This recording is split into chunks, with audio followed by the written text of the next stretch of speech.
किसने कहा था नेहरू को तानाशाह? किसे कहा नेहरू ने झूठा? फ्रीडम ऑफ स्पीच पर क्यों खिंची नेहरू सरकार ने जब दिया इस्तीफा? आज यदि कश्मीर में 370 नहीं है, 2 झंडे नहीं है, तो इसका श्रेय श्यामा प्रसाद मुखर्जी को जाता है। श्यामा प्रसाद मुखर्जी जम्मू कश्मीर को विशेष राज्य दर्जा देने वाले संविधान के अनुच्छेद 370 के कट्टर आलोचक थे। आज 6 जुलाई को श्यामा प्रसाद मुखर्जी की 121वीं जयंती मनाई जा रही है। श्यामा प्रसाद मुखर्जी ने ही जनसंघ की स्थापना की और आज की भारतीय जनता पार्टी जनसंघ का ही नया रूप है। जनसंघ के स्थापक डॉक्टर श्यामा प्रसाद मुखर्जी का जन्म 6 जुलाई 1901 को कोलकाता में हुआ था। उनके पिता आशुतोष मुखर्जी एक प्रतिष्ठित वकील थे।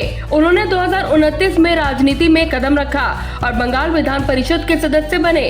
वो देश के पहले उद्योग मंत्री थे, लेकिन उन्होंने जल्द ही विरोध के चलते नेहरू सरकार से इस्तीफा दे दिया। श्यामा प्रसाद मुखर्जी भारत के पहले उद्योग मंत्री थे और उन्होंने ही अखिल भारतीय जनसंघ की स्थापना की। उन्होंने नेहरू लियाकत समझौते का विरोध किया।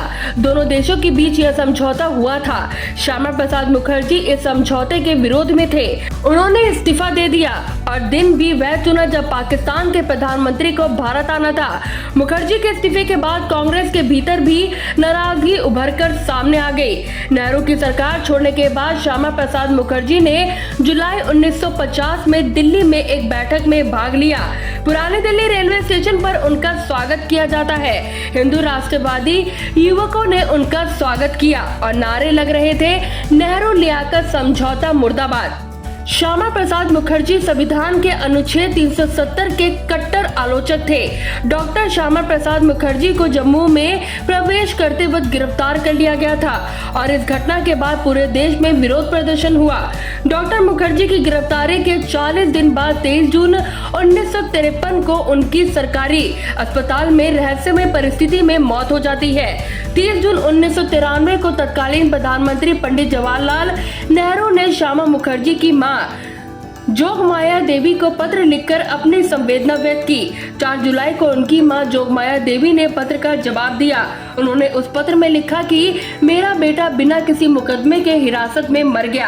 आप कहते हैं आप मेरे बेटे के हिरासत के दौरान कश्मीर गए थे। आप उसके प्रति अपने स्नेह की बात करते हैं। जोगमाया ने पत्र में लिखा कि मुझे आश्चर्य है कि आपको उनसे व्यक्तिगत रूप से मिलने और स्वास्थ्य और व्यवस्थाओं के बारे में पूछने से किसने रोका।